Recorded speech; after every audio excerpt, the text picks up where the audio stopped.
ఆయన బీజేపీ వైపు వెళ్ళి, హ్మ్. బీజేపీ వాళ్ళు కాదనడంతో రాజకీయ సన్యాసం ప్రకటించారు అనేది. ఓకే. అంటే ఇది ఎస్టాబ్లిష్ చేస్తున్నారు నెమ్మదిగా. సోషల్ మీడియా ద్వారా మాత్రమే కాదు, మెయిన్ స్ట్రీమ్ మీడియాలో కూడా ఈ కథనాలొస్తున్నాయి.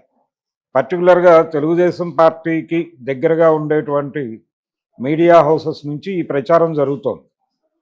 అంటే వాళ్ళు కాన్షియస్‌గా చెప్పదలుచుకుందేంటంటే, జగన్‌కి, ఈయనకి చెడింది అనేది బలంగా ఎస్టాబ్లిష్ చేయదలుచుకున్నారు. ఓకే. ఆ చెడటం మాత్రమే కాదు అసలు. యాక్చువల్‌గా కొన్ని మెయిన్ స్ట్రీమ్ ఛానల్స్‌లో కథనాలను చూస్తే, ప్యాలెస్‌లో ఆయన్ని కొట్టారు అనే కథనాలు కూడా వస్తున్నాయి. ఆయన్ని కొట్టి గెంటేశారు అనేది కూడా ఓపెన్‌గా మాట్లాడేస్తున్నారు. హ్మ్. ఇందులో భాగంగానే రకరకాల వ్యవహారాలు తీసుకొస్తున్నారు. అదే ఆ మధ్య కాలంలో శాంతి అనేటువంటి ఒక పేరు బయటకొచ్చింది. అవును. అక్కడ లింక్ పెట్టి కూడా కథనాలు వెలువరించేస్తున్నారు. హ్మ్. సెటైర్‌లేస్తున్నారు ఆయన మీద. ఇప్పటివరకు సాయిరెడ్డి, ఇకపై వ్యవసాయి రెడ్డి ఇలాగ. అవును. ఇలా రకరకాల మీమ్సు, హడావిడి. అంటే ఆయన ఏ కారణం చేత రాజకీయాల నుంచి వెళ్ళిపోదలుచుకున్నాడు, అవినీతి అనేది ప్రధానమైన ఆరోపణ. హ్మ్. ఆల్రెడీ కేసులున్నాయి ఆయన మీద. కేసులున్నాయి కాబట్టే ఆయన కోర్టు అనుమతి అడిగాడు. లేకపోతే స్ట్రెయిట్ అవే వెళ్ళిపోయేవాడు గదా! ఇప్పుడు కోర్టు అనుమతి అడిగిన సందర్భంగా వాళ్ళు సీబీఐని రిఫర్ చేశారు. కేసులు పెట్టింది వారు కాబట్టి. ఓకే. వారు న్యాచురల్‌గానే వద్దని జెప్పారు. రెండోది ఇప్పుడు ఈ మధ్య కాలంలో జగన్ కేసులకు సంబంధించి 2 కీలకమైనటువంటి డెవలప్‌మెంట్స్ జరిగినాయి. ఒకటేమో ఆయన్ని అరెస్ట్ చేయాలి, బెయిల్ క్యాన్సిల్ చేయాలని ఒక పిటిషన్ దాఖలు చేశాడాయన. ఎవరు? రఘురామకృష్ణరాజు. అదేమో డిస్మిస్ అయిందక్కడ. అది డిస్మిస్ అవ్వటం వెనకాల ప్రోగ్రామ్ ఏంటంటే కేసులు తొందరగా తేల్చేయండి. ఇంతసేపు పెండింగ్ పెడితే దీని మీద రకరకాల పిటిషన్లు దాఖలవుతాయి. వాటన్నిటిని ఎంటర్‌టైన్ చేయాల్సి ఉంటుంది కాబట్టి, త్వరితగతిన కేసులు కంప్లీట్ చేయటం మీద కాన్సంట్రేట్ చేయండి. ఈ గొడవ పోతుంది ఓకే. అనే ఉద్దేశంతో కోర్టు ఓ డైరెక్షన్ ఇవ్వటం జరిగింది. దాని మీద విచారణ త్వరగా జరపాలి అనే ప్రోగ్రామ్ ఒకటి మొదలయ్యే పరిస్థితి కనిపిస్తోంది. హ్మ్. ఈ టైంలో ఆయన విదేశాలకు వెళ్ళటం కరెక్ట్ కాదు అనేది సీబీఐ ఎస్టాబ్లిష్ చేసినటువంటి వ్యవహారం కోర్టులో. కోర్టు యాక్సెప్ట్ చేస్తుందా లేదా అనేది పక్కన పెట్టేస్తే, విజయసాయి రెడ్డి విజయ్ మాల్యాగా మారబోతున్నాడు అనేది ఒక స్పెక్యులేషన్. హ్మ్.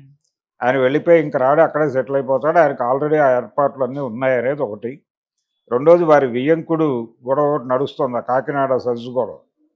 అరబిందో.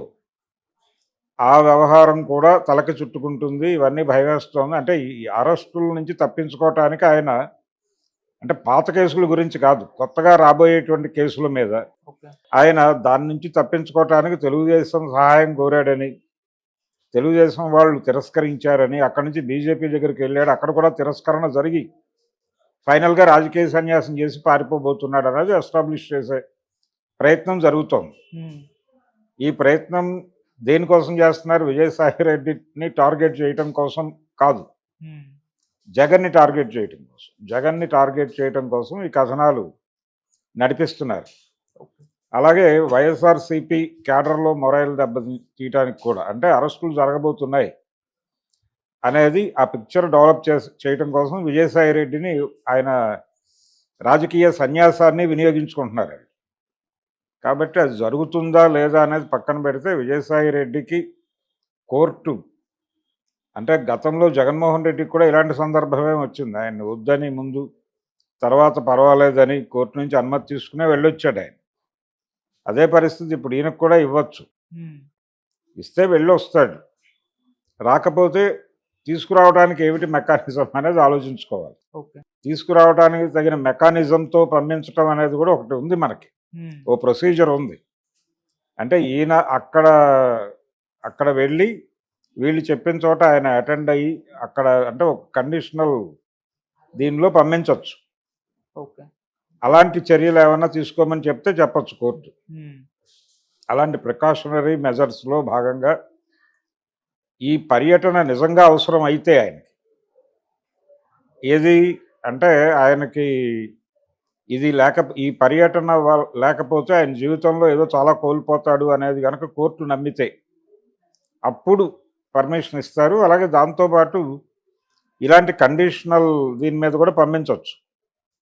అప్పుడు కూడా కోర్టు నమ్మాలి వీరి ఆర్గ్యుమెంట్ని. కాబట్టి నమ్ముతుందని ఆశిద్దాం. ఆయన వెళ్ళి వస్తాడని అనుకుందాం. రాకపోయినా ఆశ్చర్యపడాల్సింది ఏమీ లేదు. ఓకే. రెండోది నా ఉద్దేశం ఏంటంటే ఇదేదో రాజకీయ అవినీతి అని చెప్తున్నారు కానీ హ్మ్. ఈ రాజకీయ అవినీతి జగన్మోహన్ రెడ్డి మాత్రమే చేయలేదు.